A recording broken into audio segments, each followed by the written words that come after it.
Intro, the world of creatures. In this world, people aren't alone. Creatures live alongside them. Small, powerful beings with minds of their own. Some are playful, some are dangerous. Not all of them are peaceful. Some will protect a person with their life. Others will turn on them without warning. And none of them can be controlled. Only those who earn their trust can stand beside them. Those people are called collectors. Chapter 1. The gymnasium hall at LC Academy was already loud. Students filled the lower stands and floor sections, their voices overlapping in waves of excitement that never quite settled. Some leaned over railings, others stood on their toes just to see the front. It wasn't chaos, but it was close. Kaito Matsuda stood among them, half leaning against the barrier near the center of the hall. Messy brown hair fell slightly into his green eyes as he stared ahead, though he wasn't really seeing anything. His focus wasn't on the crowd, or the noise, or even the movement around him. It was on the high windows above. Light poured through in long strips, drifting across the wide space like something distant and slow. For a moment, it was easier to focus on that than anything else. "Yo!" A voice cut through his thoughts, followed by a hand dropping onto his shoulder. Kaito blinked, pulled back into the moment. "I've been calling you, you know." The voice came again, closer now, familiar. Kaito turned. "Oh, hey, Hiro." Hiro grinned as he stepped into view. Red hair stuck out in messy spikes, like he'd never once bothered to fix it properly. A faint scar ran across his cheek, but instead of hiding it, he wore it like it belonged there. His expression, as always, carried an easy confidence, like he was already enjoying whatever came next. "It's been a while, hasn't it?" Hiro said. Kaito gave a small shrug, a faint smile tugging at his mouth. "You're acting like I haven't seen you in ages." Hiro laughed and gave him a light but firm pat on the back. "What? A week is a long time. You'd be surprised how much can happen in that time." Kaito let out a quiet chuckle, shaking his head slightly. "All right, I'll give you that one." Satisfied, he rested a hand on his hip and looked towards the front of the hall. "I'm surprised you're all the way back here," he explained with curiosity. "Everyone else is up there." "What? You becoming a hermit now?" Kaito followed his gaze. At the front, students were already packed together, laughing and pushing each other as they fought for a better view. One nearly toppled into another, both of them breaking into laughter as if nothing mattered yet. Kaito looked back. "I'd rather avoid the chaos," he said simply. Hiro raised an eyebrow, then grinned. "Well," he said, "can you blame them? It's finally the day." Kaito knew exactly what Hiro was talking about. That was why the entire gymnasium felt like it couldn't sit still. Why students kept glancing toward the front, whispering, shifting, waiting. It was the day every first year at LC Academy dreamed about. Kaito didn't answer. He just stayed quiet as Hiro kept going. "Today's the starter selection," Hiro said, unable to hold back the excitement in his voice. "Our first real steps to becoming collectors." His grin widened, eyes bright with anticipation, like everything he'd been waiting for was finally right in front of him. Kaito let out a quiet breath through his nose. A small smile touched his face. It didn't reach his eyes. "Yeah," he said after a moment. "I know." Hiro glanced at him then, still smiling, but more curious now. "You say that like it's nothing." Before Kaito could answer, the atmosphere in the hall shifted, not quieter but sharper. Like everyone had, at the same time, stopped pretending they weren't waiting. Footsteps echoed from the front platform. A man stepped into view, and the entire hall went still. The man stepped fully onto the platform, stopping at its center. He wasn't particularly large, but the way he carried himself made the entire hall settle around him. His posture was straight, composed, his uniform neat without a single crease out of place. Resting on his shoulder was a small creature. It resembled an otter, its sleek blue body catching the light as it shifted slightly. Its tail curled loosely behind it, and its eyes moved slowly across the crowd, calm, aware. The instructor raised a hand. That alone was enough. The remaining noise faded, voices dropping one by one, until the gymnasium finally stilled. "Welcome," he began, his voice steady, carrying without effort. "And congratulations. You've passed the written examination and earned your place here at LC Academy." A few students straightened at that, quiet pride passing between them. But knowledge alone is not enough to become a collector, he continued. The words settled heavier this time. The real test begins now. The creature on his shoulder shifted, its tail flicking once before going still again. As you can see, the instructor said, gesturing slightly. I've brought one of my own creatures. He glanced toward it. This is a Riven. The Riven lifted its head, as if acknowledging the attention. Its gaze swept across the room before settling again. A few students let out quiet sounds of excitement. Riven here is fond of me, the instructor said calmly, and I am of it. He gently ran a hand along the creature's head. The Riven leaned into the touch without hesitation. A bond between human and creature cannot be forced, he continued. It is formed through what we call spiritual connectivity, a connection built on trust, understanding, and presence. He let the words sit for a moment. Then came a voice. We have creature orbs for that. Just throw 'em and catch 'em. A student's voice rang out from the crowd, followed by scattered laughter. The instructor didn't react right away. He let the laughter fade on its own.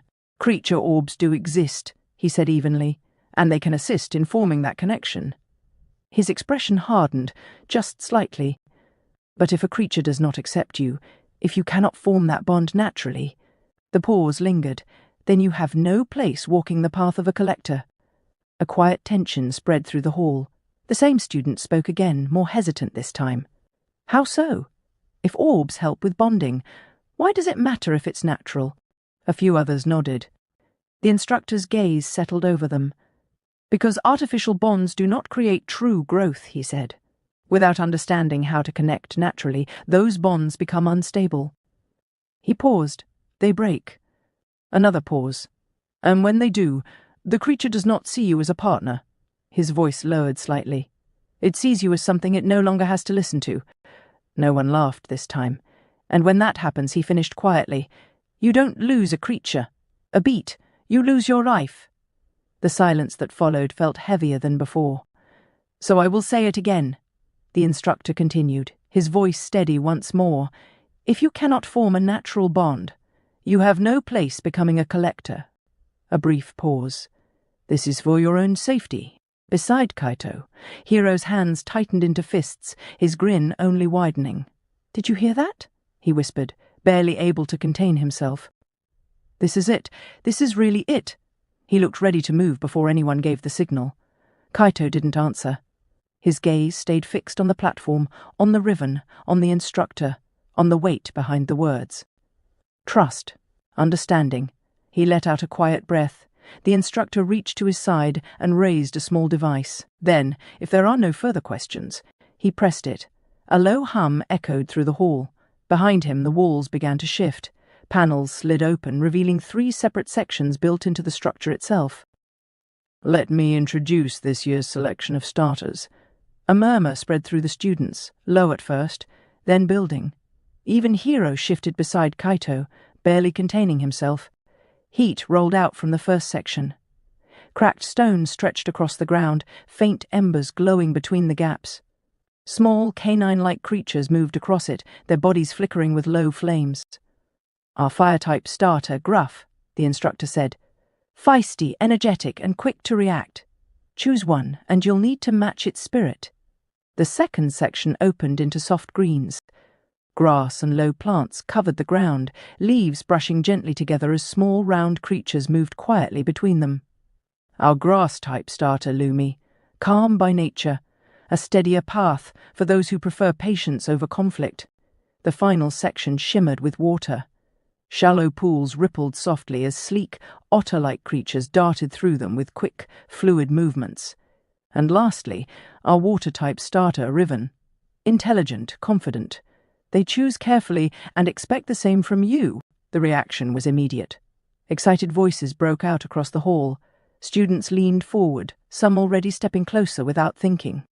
The instructor raised his hand again, steadying the noise.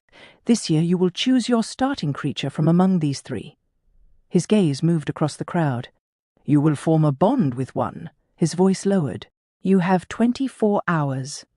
The excitement faltered just slightly. If you fail to form a bond within that time, a brief pause, You will be removed from the collector program. The hall didn't go silent, but something shifted. For a moment, no one moved. Then the room broke. Students surged forward in a wave of noise and motion, voices rising all at once as they rushed toward the different sections. Some called out to each other, others pushed ahead without looking back, already drawn toward one area over the others. Excitement spilled over, impossible to hold in any longer. "All right, that's it! I'm going!" Hiro didn't wait. He stepped forward, then turned back just long enough to flash Kaito a grin. "Try not to fall behind, all right?" And just like that, he was gone, slipping into the crowd, moving straight for the sections without hesitation. Kaito stayed where he was.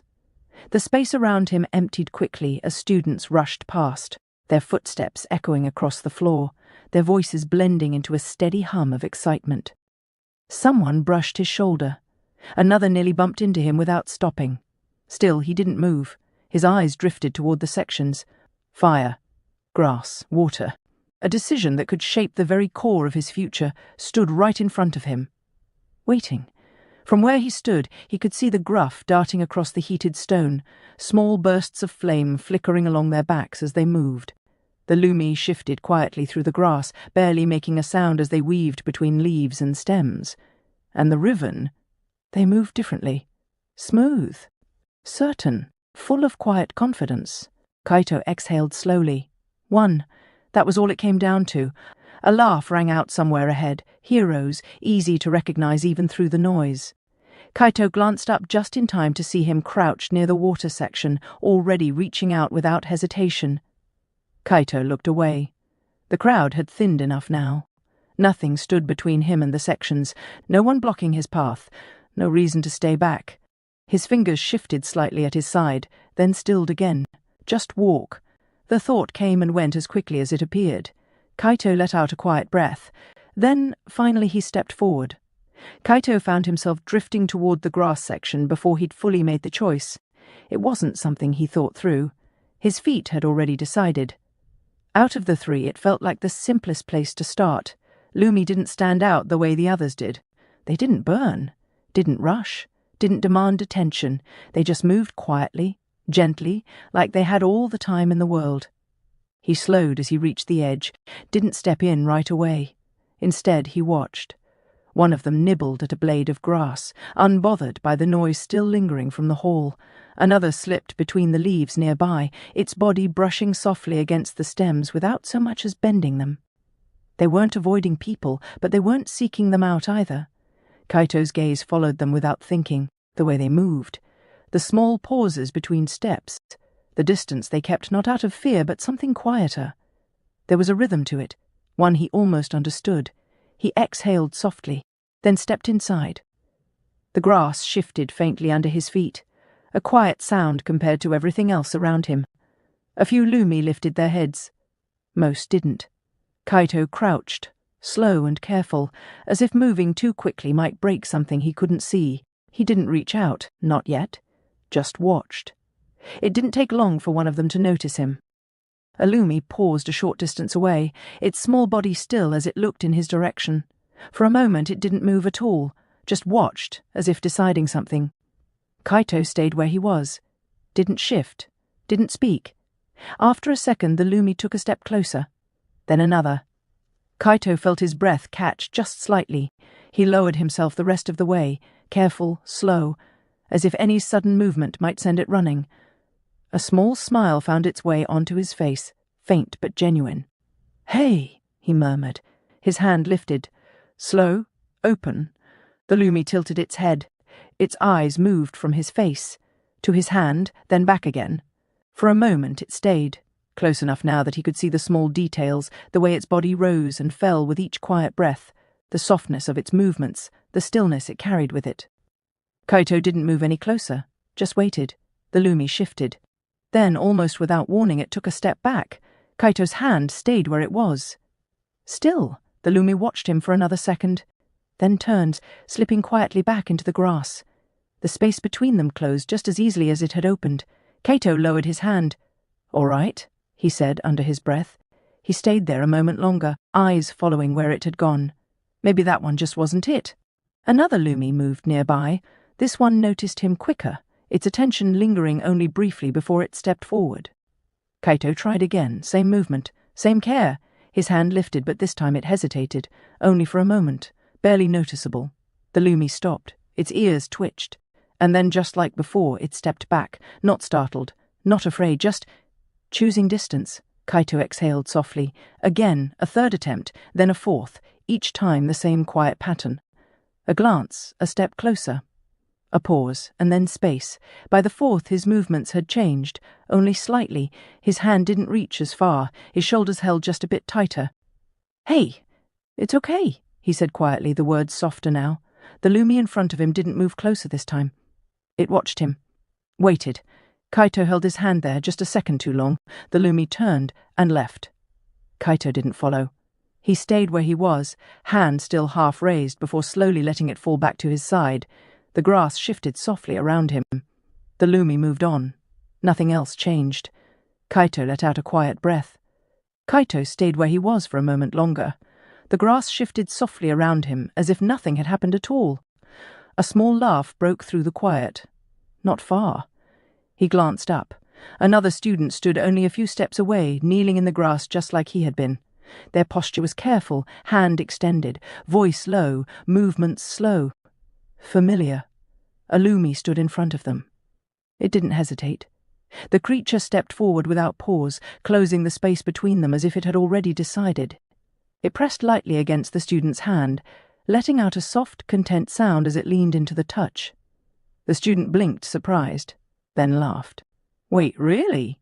The Lumi stayed. No distance, no second thoughts. Kaito watched. The student's hand moved more confidently now, gently brushing along the Lumi's head. The creature didn't pull away. If anything, it leaned closer. "Huh." Kaito looked away. The grass no longer felt as quiet as it had before. Another voice cut through the noise, louder this time. "Hiro." Kaito's gaze shifted toward the water section. Hiro was crouched near the edge of one of the pools, already soaked at the sleeves without seeming to care. His grin hadn't faded once. Come on, don't just stare at me like that." A Riven circled in front of him, moving smoothly through the water, its eyes locked onto his. Hiro leaned forward. Not slow, not careful, just certain. "Well," he said, holding out his hand, "you coming or what?" The Riven paused, then surged forward. Water splashed lightly as it closed the distance, rising just enough to press against Hiro's hand. It didn't stop there, climbing halfway out of the pool, its tail flicking as it settled against him like it had been waiting. Hiro blinked, then laughed, loud, bright, unrestrained. "Hey, there we go." He lifted his arm slightly, and the Riven adjusted without resistance, balancing easily as it stayed close. No hesitation, no distance, just connection. "Did you see that?" Hiro called out, not even sure who he was talking to. Kaito had already turned away. The noise of the hall filled the space again, laughter, voices, excitement rising from every direction. It all felt louder now, closer. Kaito's hand shifted slightly at his side, then stilled. Kaito didn't remain in the grass. For a time he simply stood there, watching the Lumi as they moved through the quiet green, the same gentle rhythm, unchanged, as though nothing had happened at all, as though he had never stepped inside. His gaze lingered. Then, without much thought, he turned away. If that wasn't it, then it would have to be something else. The softness of the grass faded beneath his steps as he returned to the open floor. The sounds of the hall found him again. Laughter, voices, the restless energy that refused to settle. It all felt louder now. The warmth reached him next, not soft like the grass. Something sharper, the fire section. Heat drifted outward in steady waves, the ground beneath fractured and glowing faintly between the cracks. Gruff moved across it in quick, restless bursts, their small bodies flickering with embers that never fully settled. Kaito slowed near the edge. "Yo, Kaito!" He didn't need to turn. Hiro's voice carried easily over the noise, already close before Kaito looked. Hiro stepped up beside him, grin as wide as ever, sleeves still damp.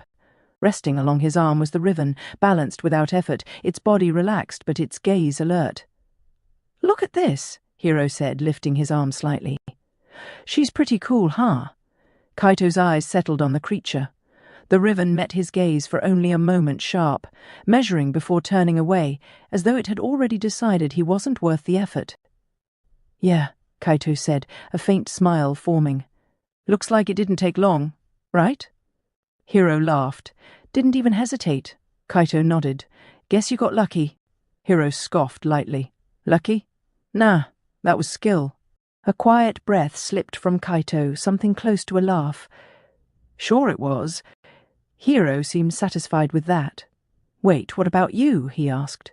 "Don't tell me you're still deciding." Kaito's gaze drifted back toward the fire.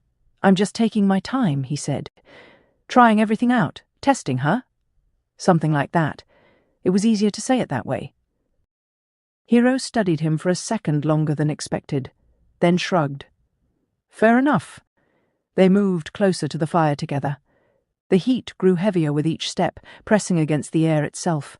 The gruff were nothing like the Lumi. They didn't move gently, didn't pause without reason. Every motion felt sharp, intentional. Then a voice echoed across the hall. "If you have successfully formed a bond, please proceed to the exit." The instructor's tone carried clearly. "You will receive your student collector identification." Students began leaving, some laughing, others holding their creatures close as they made their way out. Hiro glanced down at the Riven, then back at Kaito. "Guess that's me." "Yeah, good luck, all right?" Kaito nodded. "Meet you after." And just like that, he was gone. The space felt different now, quieter. Kaito turned back to the fire. The gruff still moved across the stone, unchanged, waiting. He stepped forward. The heat settled around him the moment he stepped fully into the enclosure. It wasn't harsh enough to drive him back, but it lingered, steady, unmoving, like something that expected him to adjust instead. Kaito did not rush.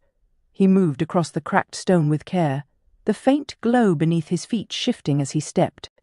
Around him the gruff continued as they had before, quick, restless, flames flickering in uneven pulses. Only now they were watching, not all at once, but enough. One slowed, another turned, a third stopped entirely. Kaito came to a halt. Their attention wasn't quiet curiosity like the Lumi. It pressed sharper than that, closer to a challenge. One of them approached. Its steps were deliberate, each paw placed with purpose rather than caution. The flame along its back flickered, rising slightly as it drew nearer, its eyes fixed on him without wavering. Kaito held his ground. There was no reason not to. The gruff circled him once, slow, measured. Kaito did not move, but something in him tightened all the same. The creature stopped in front of him. For a brief moment, the distance between them felt balanced. Kaito stepped forward, only slightly. Lowering himself, he raised a hand, steady enough to match what he had seen before. The motion was careful, practiced. The gruff watched. Then its ears twitched. The flame along its back flared. A low growl followed. Kaito stilled. The gruff's lip curled, teeth showing as it took a step back, not retreating but rejecting. The shift was subtle, but unmistakable. The moment lingered, thin and stretched. Then the gruff turned sharply, its tail flicking once as it moved away. Kaito's hand remained where it was for a second longer before lowering. It should have ended there, but it didn't. Another gruff nearby stopped. Its gaze fell on him, then another, and another. The change spread quietly. A low rumble began, one growl, then two, then several, until it filled the space around him in uneven waves. Not loud, not aggressive, but unified. Kaito didn't move. The meaning didn't need to be spoken. He stepped back, slowly. The sound followed him for a moment longer before fading as he reached the edge of the enclosure. Someone stepped past him. "Yeah, figures," a voice muttered, half amused. "No wonder they say gruff are feisty." Kaito glanced over. A girl moved forward into the enclosure, her posture far more certain than his had been. She didn't hesitate, didn't pause to watch or think. She simply stood. One of the gruff approached. It growled, sharp. Kaito watched. The girl didn't flinch. She met its gaze head-on. For a moment it looked no different than before. Then another gruff broke away from the group. It moved toward her without the same edge, its steps lighter, more certain. She lowered her hand. It stepped in. Just like that. A soft laugh escaped her. "There we go," the first gruff huffed, turning away, its earlier irritation already gone. Kaito remained still. That hadn't been what happened with him. His gaze shifted back toward the others. They were already watching. Several of them. Their expressions hadn't softened. If anything, they seemed sharper now. One bared its teeth slightly. Another let out a quiet, warning huff. Kaito looked away first. Right. The word came quietly. He stepped back from the enclosure. Maybe it wasn't hesitation. Maybe it was simpler than that. Maybe they just didn't match. The thought settled easily enough. Around him, more students began to leave, voices carrying across the hall as they moved toward the exits, creatures in their arms or at their sides. The space was starting to thin. Kaito exhaled slowly. His gaze shifted past the heat, past the stone, toward the last section. Water. The Riven moved smoothly through the shallow pools, their bodies cutting through the surface with ease, quick and certain in a way that felt different. He paused. Hiro's laugh surfaced in his mind without warning. Easy, unbothered. Certain. Kaito watched the water a moment longer. If Hiro got a Riven, so can I, he murmured before taking a step forward. The water enclosure felt different, even before Kaito stepped into it. There was a kind of brightness to it, not in light, but in motion. The Riven moved constantly, slipping through the shallow pools in quick arcs and sudden turns, their energy spilling into the space around them as if stillness simply wasn't an option. The students mirrored it. Laughter came easily here. Someone splashed forward without thinking and nearly lost their footing, only to recover with a grin. Another reached out too slowly and missed entirely, but didn't seem discouraged enough to stop trying. It wasn't careful, it wasn't quiet, and yet it worked. Kaito watched for a moment longer before stepping in. The water soaked into his shoes almost immediately, cool against his skin as it crept into the fabric of his pant legs. He felt it, registered it, but didn't stop. Match them. The thought came quietly, more observation than decision. He drew in a breath, slow and measured, then let it out just as carefully. When he lifted his head again, there was a small smile on his face, natural enough at a glance, though it didn't quite reach his eyes.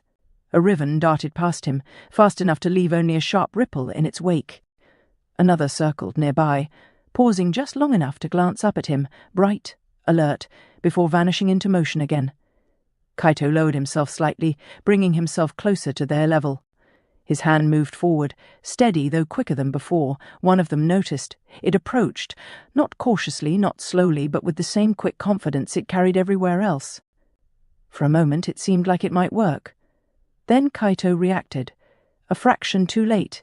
The Riven twisted away just before reaching him, the movement sharp but almost playful, sending a small splash outward as it disappeared back into the others.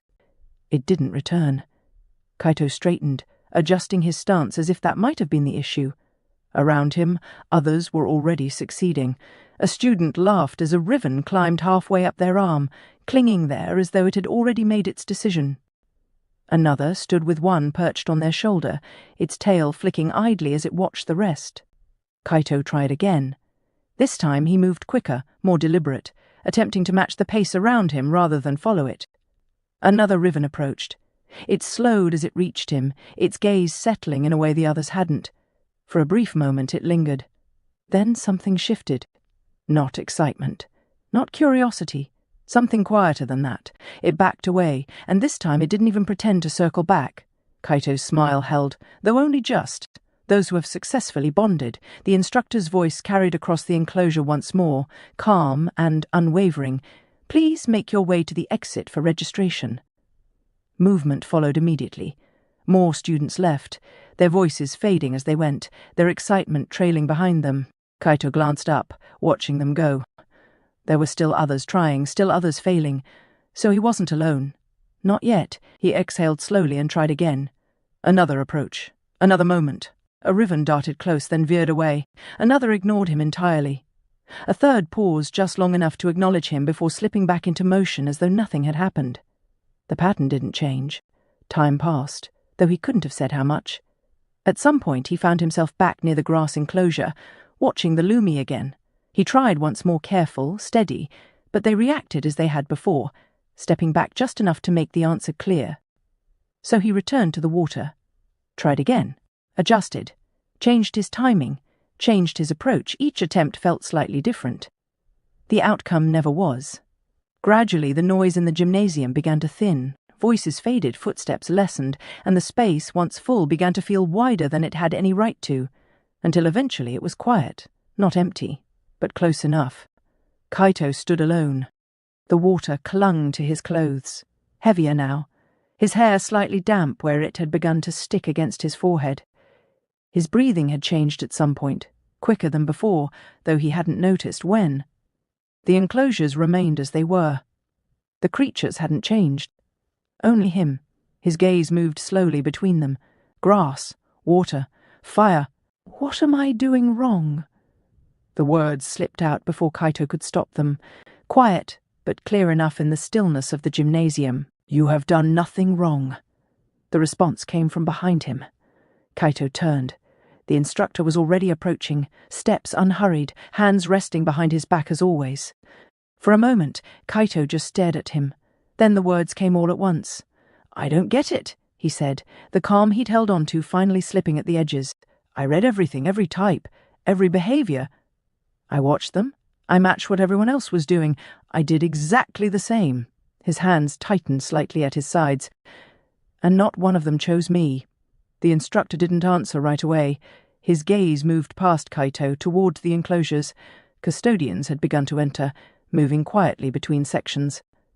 One carried a container of feed, another checked the water levels, their presence calm and routine, as if nothing unusual had happened at all. The creatures had already moved on. Like you, creatures can make their own choices, the instructor said after a moment, his voice even. In this case, they decided not to bond with you. Kaito followed his gaze. None of them were looking at him now. Not the Lumi, not the Gruff, not even the Riven. Even the one resting on the instructor's shoulder only glanced his way briefly, just enough to acknowledge him before turning its attention elsewhere. Something in his chest tightened. It is rare, the instructor continued, but there are times when a person cannot form a connection. Kaito blinked. What? The word came out quieter than before. A connection. It wasn't something foreign. It was something natural, something understood. People formed bonds all the time. With friends, with family, with creatures. I don't understand, he said, the confusion settling deeper now. That doesn't make sense. The instructor let out a small breath, his posture unchanged. There are many reasons a bond may fail to form, he explained. State of mind, readiness, presence. His gaze shifted slightly, thoughtful though not unkind, and sometimes there is no clear reason at all. A brief pause. You may simply be one of those rare cases. Kaito looked back toward the enclosures. The creatures continued on as if he were no longer there. Moving, eating, existing, unbothered. The distance between them felt larger now than it had when the room was full. The instructor stepped forward slightly and held something out. A card. Kaito hesitated before taking it, his eyes lowering as soon as it touched his hand. This is a recommendation, the instructor said. Another academy, one that focuses on academic study and professional development. Kaito didn't look up. A place for those who choose not to pursue creature bonding, he continued, or are unable to. The words settled quietly. Kaito's fingers tightened around the card, the edges pressing faintly into his palm. You placed at the top of the written examination, the instructor added. Your understanding, your knowledge, it's exceptional. Kaito said nothing. It would be a shame to let that go unused, the instructor went on. That academy has a strong reputation. It will give you opportunities, real ones, a future where your abilities can still be put to good use. Still, Kaito didn't lift his head. The card remained in his hands. For a moment longer, neither of them spoke. Then Kaito smiled. Small, careful, just enough. Thank you, he said. His voice held steady. It sounded right. The instructor gave a slight nod. Come, he said. I'll escort you out. Kaito followed. His steps were even, measured, the same as they had always been. From the outside, nothing had changed, but the further he walked, the heavier his body felt, a slow, sinking weight that settled deep in his chest and spread outward, dull and persistent. His stomach twisted faintly, something uneasy and hard to place, while the card in his hand felt far heavier than it should have. He didn't look back, didn't need to. The noise, the movement, the chance. It all felt distant already. What remained was quieter, simpler, numb.